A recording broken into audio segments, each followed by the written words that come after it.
Hello guys, কেমন আছেন সবাই? আশা করি সবাই খুব ভালো আছেন। র্যান্ডম ভিডিও চ্যানেলের মুভির এক্সপ্লেনেশন সিরিজের আজকের পর্বে আমরা একটা হরর সিনেমা সম্পর্কে জানতে চলেছি, যে সিনেমাটির নাম হচ্ছে হিউম্যান সেন্টিপিড। সেন্টিপিড বলতে বোঝায় চেল্লা জাতীয় প্রাণী আর কি, খাঁটি বাংলায় চেল্লা বলে, মানে এই পোকাটিকে সেন্টিপিড বলে আর কি। আর হিউম্যান সেন্টিপিড মানে হচ্ছে মানুষ দিয়ে এই পোকা বানানো। এই ছবিটা থেকে হয়তো বুঝতে পারছেন হিউম্যান সেন্টিপিড বলতে কি বোঝানো হয়েছে। আর আমার সিনেমাটি দেখে মনে হচ্ছে এটা খুবই একটা ডেঞ্জারাস সিনেমা হতে যাচ্ছে। আর আমার মনে হয় না এই সিনেমা থেকে আমার কোনো লাভ হবে, কারণ ইউটিউবের নিয়ম অনুযায়ী আপনি যদি কাটা ছেঁড়া বা সেক্সুয়াল দৃশ্য দেখান তাহলে সেটার মধ্যে কোনো অ্যাড আসে না। তো আমি খুবই চিন্তিত এই সিনেমাটি নিয়ে। তো যাই হোক, আর কথা না বাড়িয়ে চলুন এই সিনেমাটি সম্পর্কে জেনে আসি। সিনেমার শুরুতে জোসেফ নামের এক অধ্যাপককে দেখানো হয়, যিনি একটি গাড়ির ভেতরে বসে একটা ছবি দেখছিলেন। আর তারপর সেখানে একটা ট্রাক এসে দাঁড়ায়, আর ট্রাকের ড্রাইভারটি টয়লেট করার জন্য জঙ্গলে চলে যায়। আর তখন প্রফেসর জোসেফ তার গাড়ি থেকে বেরিয়ে ওই ট্রাক ড্রাইভারের দিকে বন্দুক দিয়ে নিশানা করে। তো তারপর দৃশ্য চেঞ্জ হয়, আর এই দৃশ্যে আমরা দুজন মেয়েকে দেখি, আর তাদের মধ্যে একজনের নাম হচ্ছে জেনি আর একজনের নাম হচ্ছে ন্যান্সি। তো তারা দুজন আসলে আমেরিকার বাসিন্দা,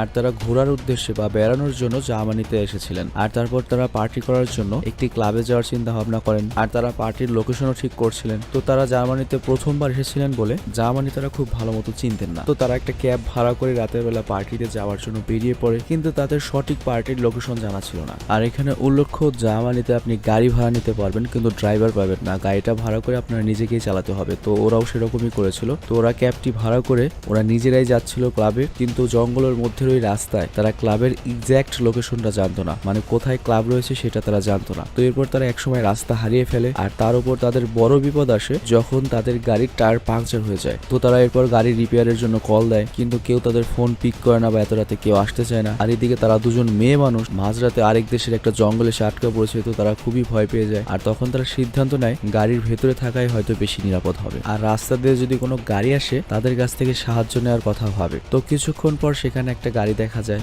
এবং তারা হেল্প চায়, আর সেই গাড়িতে একটা বৃদ্ধ লোক ছিল, যে কিনা ওই মেয়ে দুজনকে মাঝরাতে একা পেয়ে খুব কুনজরে তাকায়। আর এতে ওই মেয়ে দুটো খুব ভয় পায়, আর এরপর গাড়ির ভেতরে ঢুকে ভেতর থেকে দরজা লক করে দেয়। তো তারপর ওই বৃদ্ধ তার গাড়ি নিয়ে চলে যায়। আর একটু পর তারা আবার বের হয়। তারা আসলে এই আশা নিয়ে বের হয় যে আশেপাশে কোনো বাড়ি ঘর পাওয়া যায় কিনা, কারণ এত মাঝরাতে এখানে থাকা খুবই অনিরাপদ। তো যাই হোক, তারা ভয়ে ভয়ে আস্তে আস্তে এগোতে থাকে, আর তারপর দূরে একটা বাড়ির লাইট দেখতে পায়, আর তারা তখন একটু আশার আলো পায়। তো তারা সেই বাড়ির দিকে এগোতে থাকে, আর হঠাৎ করে বৃষ্টি শুরু হয়ে যায়। তো দুজনের বৃষ্টিতে ভিজতে ভিজতে ওই বাড়ির সামনে এসে দরজায় টোকা দিতে থাকে, আর বাড়ির ভেতর থেকে সেই প্রফেসর জোসেফ বের হয়, যাকে আমরা সিনেমার প্রথমে দেখেছিলাম। তো এই মেয়ে দুটো তাদের সমস্যার কথা জোসেফকে বলে এবং জোসেফকে রিকোয়েস্ট করে কার ঠিক করার যে এমার্জেন্সি নাম্বার রয়েছে সেখানে কল করে দেওয়ার জন্য। আসলে ওদের ফোনে নেটওয়ার্ক ছিল না। যাই হোক, প্রফেসর তাদেরকে ভেতরে আসতে বলে, আর প্রফেসরের বাড়ির ভেতরে ঢুকে তারা অদ্ভুত রকমের কিছু ছবি বা পেইন্টিং দেখতে পায়। যাই হোক, তারা যখন ছবিগুলো ভালো করে দেখে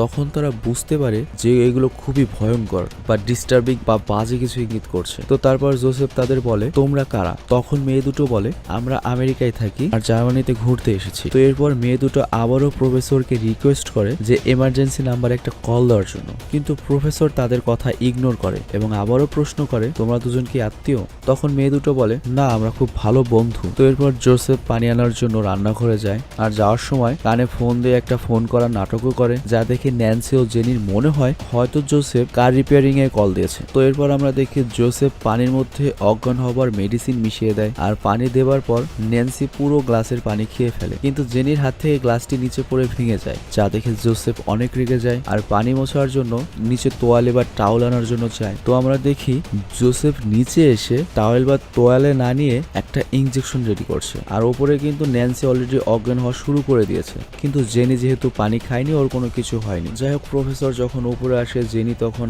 আবারও প্রফেসরকে বলে যে কার রিপেয়ারে কল করতে, কিন্তু জোসেফ এবার না করে দেয়, আর সে খুব দ্রুত জেনির ঘাড়ে ওই ইনজেকশন পুশ করে দেয়, যার কারণে জেনিও অজ্ঞান হয়ে যায়। তো ন্যান্সি ও জেনি যখন জ্ঞান ফিরে পায় তখন তারা দেখে যে প্রফেসরের ল্যাবের বিছানায় তাদের দেহ বাঁধা রয়েছে, আর সেখানে তারা দুজন ছাড়াও আরো একজন রয়েছে, আর ওটি হচ্ছে সেই ট্রাক ড্রাইভারটি যাকে আমরা সিনেমার প্রথমে দেখেছিলাম। তো এরপর প্রফেসর জোসেফ সেখানে আসে, আর ট্রাক ড্রাইভারকে বলে, এদের সাথে তোমার মিলছে না, তোমাকে মারা যেতে হবে। তারপর প্রফেসর এক বিষাক্ত ইনজেকশন দিয়ে তাকে মেরে ফেলে, আর তারপর ড্রাইভারের লাশকে নিজের বাগানে পুঁতে ফেলে। তো এরপর আমরা দেখি সে আরো একটা ব্যক্তিকে রাস্তা থেকে অজ্ঞান করে নিয়ে আসে, আর ওই ব্যক্তিটি ছিলেন জাপানি, মানে জাপান থেকে সে জার্মানি বেড়াতে এসেছিলেন। যাই হোক, তাকেও জেনি ও ন্যান্সির পাশের বেডে শুয়ে দেয়। তো জেনি আর ন্যান্সি অনেক চিৎকার করতে থাকে, কারণ তারা বুঝতে পারছে না না এই লোকটি আসলে তাদের সাথে কি করতে যাচ্ছে। তো তারপর প্রফেসর জোসেফ তাদের সামনে এসে তাদেরকে সব বলা শুরু করে। সে বলে, আমি প্রফেসর জোসেফ আর আমি একজন অবসরপ্রাপ্ত সার্জন। সার্জন মানে হচ্ছে যারা কাটাকাটি অপারেশন করে আর কি।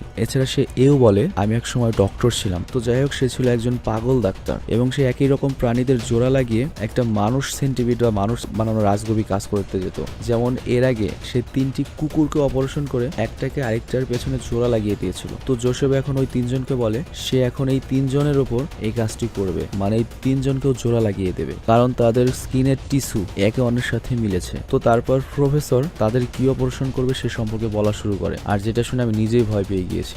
যাই হোক, ওই প্রফেসর বলে প্রথমে সে ওদের 3জনের হাঁটুর যে লিগামেন্ট আছে বা যে জিনিসটার মাধ্যমে 2টা হাড়ে জয়েন্ট থাকে সেটা কেটে সরিয়ে দেবে, যার ফলে ওরা আর কখনোই দাঁড়াতে পারবে না, এভাবে হয়ে থাকবে। তো তারপর তারা যেটা করবে, দেখতে পাচ্ছেন ও তো 3টা মানুষ পরপর সাজাবে। তো পেছনের যে 2জন মানুষ থাকবে তাদের মুখে ঠোঁট, দাঁত, জিভলা সব বের করে ফেলবে, আর সেটা লাগিয়ে দেবে হচ্ছে মাঝখানে যে মানুষটা থাকবে বা সাবজেক্ট বি ওর পেছনে, মানে ওর পায়ে পথে মুখ লাগিয়ে দেবে। তো এরপর এভাবেই সবার সামনে যে থাকবে তার পায়ে পথে মুখ লাগিয়ে দেবে হচ্ছে মাঝখানে যে থাকবে তার। তো এর ফলে কি হবে, প্রথম জন যদি কিছু খায় সেটা ওর পেটের ভেতর যাবে, সেখান থেকে ডাইজেস্ট হয়ে সেটার যে মল বা টয়লেট সেটা ওর মুখ দিয়ে যাবে ওর পেটে, ওর পেট থেকে আবার যখন মল হয়ে পেছন দিয়ে বের হবে সেটা যাবে হচ্ছে আবার ওর পেছনের পেটে, আর তারপর লাস্টে ও হচ্ছে ফাইনাল টয়লেট করবে, মানে 3জন মানুষকে একটা মানুষ বানিয়ে ফেলবে, মানে পর্দা যেরকম দেখতে পাচ্ছেন আর কি। তো এইটা শুনে তো আমার নিজেরই কেমন যেন গা ঘিন ঘিন করছে। তো বুঝতেই পারছেন ওদের কেমন লাগতে পারে, আর এটা কাজ কোনো সুস্থ স্বাভাবিক মানুষের পক্ষে সম্ভব না। আর এই প্রফেসর কোন লেভেলের পাগল ছিলেন বলে এই ধরনের একটা চিন্তা ভাবনা এসেছে, সেটা নিশ্চয়ই বুঝতে পারছেন। আর এখানে আরেকটা বিষয় লক্ষ্য, এই পাগল ডাক্তার কিন্তু এই প্রথম কোনো মানুষের উপর এই ধরনের এক্সপেরিমেন্ট করতে চলেছে। যাই হোক, সবার আগে এই পাগল ডাক্তার জাপানি যে লোকটা রয়েছে সেই লোকটাকে ইঞ্জেকশন দিয়ে অজ্ঞান করে ফেলে, আর এসব দেখে জেনি অনেক চিৎকার করতে থাকে। আর তখনই প্রফেসর তার কাছে এসে আবার তাকে অজ্ঞান হবার ইঞ্জেকশন লাগিয়ে দেয়। আর এদিকে ন্যান্সি তার দাঁত দিয়ে হাতের বাঁধন খুলে সেখান থেকে পালানো শুরু করে, কিন্তু তার হাতে সুই লাগানো ছিল, যার ফলে টান লেগে রক্ত বের হওয়া শুরু হয়। তবে সে ভাগ্যক্রমে এক রুমে গিয়ে সেখানকার দরজা বন্ধ করে দিতে সক্ষম হয়, কিন্তু প্রফেসর সেই ঘরের জানালা ভেঙে ভেতরে চলে আসে, আর ন্যান্সি সেখান থেকেও পালিয়ে যায়। আর তারপর দেখি সে একটা পুলে পড়ে গিয়েছে। তো সেখানেও প্রফেসর বন্দুক নিয়ে চলে আসে, কিন্তু ভাগ্যক্রমে তখনই সেখানে বিদ্যুৎ চলে যায়, যার কারণে ন্যান্সি আবারও পালানোর একটা সুযোগ পায়। আর সে পালাতে পালাতে আবারও প্রফেসরের ল্যাবে আসে এবং জেনিকে মুক্ত করতে থাকে, কিন্তু ওদিকে জেনের শরীর তো অজ্ঞান ছিল, কিন্তু তারপরও ন্যান্সি অনেক কষ্টে তাকে বাইরে বের করে আনে। আর তখনই সেখানে প্রফেসর এসে বন্দুক দিয়ে অজ্ঞান হবার ইঞ্জেকশন দিয়ে দেয়। তো ন্যান্সি জ্ঞান হারিয়ে ফেলে, আর তারপর প্রফেসর আবারও তাদের উঠিয়ে ল্যাবে নিয়ে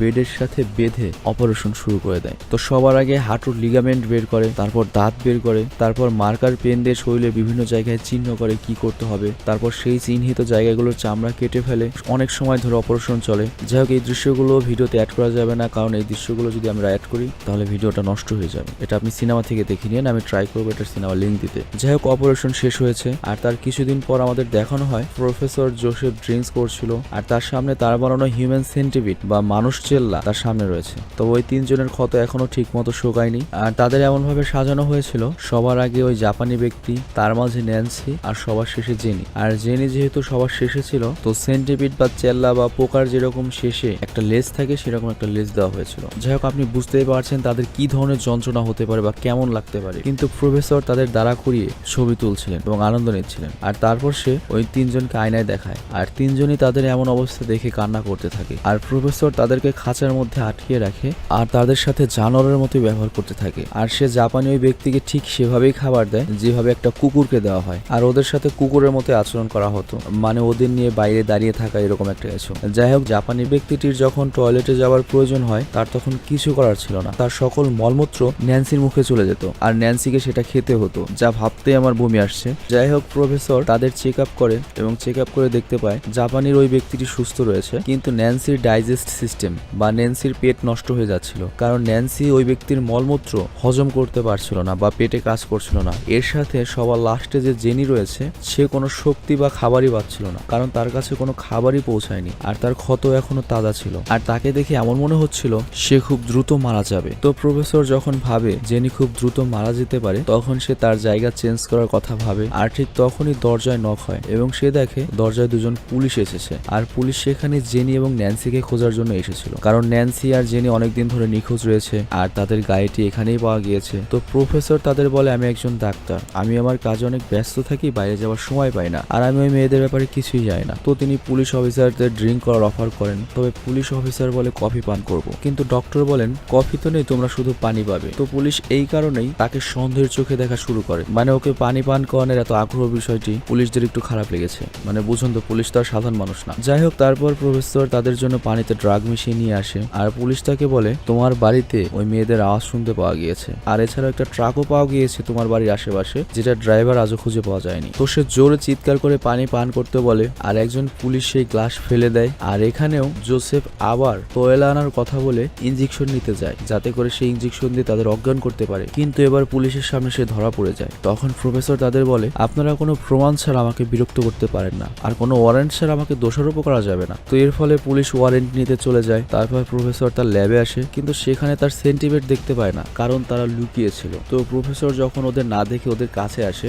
তখন আমরা দেখি জাপানি যে ব্যক্তিটি ছিল, মানে সেন্টিমেটের যে সামনের জন, সে একটা ছুরি দিয়ে তার পায়ে মারে, আর তারপর সে যখন পড়ে যায়, মানে ডাক্তারটি যখন পড়ে যায়, তার গলায় কামড় দিয়ে তার মাংস বা রগ একটা বের করে ফেলে। তো সে যখন পড়ে থাকে, তখন ওরা তো নিচের বেসমেন্টে রয়েছে, মানে ওই সেন্টিমেট তো নিচের বেসমেন্টে রয়েছে, খাড়া একটা সিঁড়ি বেয়ে উঠতে হবে। তো তারা তখন খাড়া একটা সিঁড়ি বেয়ে উঠতে যায়, কিন্তু ওদের শরীরে এমন সিস্টেমে রয়েছে যে খাড়া সিঁড়ি বেয়ে যখন ওরা উঠতে যাচ্ছে, তখন ওই নিচের যে দুজন রয়েছে, ওদের মুখ আর ওদের পেছন তো একসাথে লাগানো, তখন ও ছিঁড়ে বেরিয়ে আসতে যাচ্ছে শরীর, এরকম একটা অবস্থা হয়। তো দেখি আমরা ওদের শরীর থেকে অনেক রক্ত বের হচ্ছে এবং প্রায় উঠেই চলে এসেছে। তখন দেখি আবার প্রফেসর উঠে এসেছে এবং প্রফেসর উঠে সিঁড়িতে তাদের পড়া রক্তগুলো চেটে খেতে থাকে। আর এরপর আমরা দেখি জাপানি ব্যক্তিটি কাঁচ ভেঙে ফেলে, আর সেখানে প্রফেসরও চলে আসে। আর তখন জাপানি ওই ব্যক্তি ভাঙা কাচের ওই টুকরো দিয়ে নিজের গলায় আঁচড় দিয়ে আত্মহত্যা করে ফেলে। আর ততক্ষণে পুলিশও কাগজ নিয়ে বাড়িতে চলে এসেছে, কিন্তু সেখানে কাউকেই দেখতে পায় না। আর তারপর তারা ল্যাবে যায়, সেখানেও কাউকে দেখতে পায় না। আর তখনই তাদের মধ্যে থেকে এক পুলিশের ড্রাগসে কাজ করা শুরু করে, কারণ সে প্রফেসরের দেওয়া পানি তখন খেয়েছিল, কিন্তু যেজন পানি না খেয়ে পানি ফেলে দিয়েছিল সে ঠিক রয়েছে। তো অন্য অফিসার, মানে যে সুস্থ রয়েছে, সে খুঁজতে খুঁজতে ওই তিনজনকে পেয়ে যায়, কিন্তু তাদের অবস্থা খুবই খারাপ ছিল। আর আমরা দেখি প্রফেসর পুলে বসে রয়েছে। তো ওই তিনজনের ওই অবস্থা দেখে পুলিশ হতবাক হয়ে যায় এবং ওই পাগল ডাক্তার বা প্রফেসরকে খুঁজতে থাকে। আর তখন সে পুলের কাছে এসে দেখে যে ওই পাগল ডাক্তার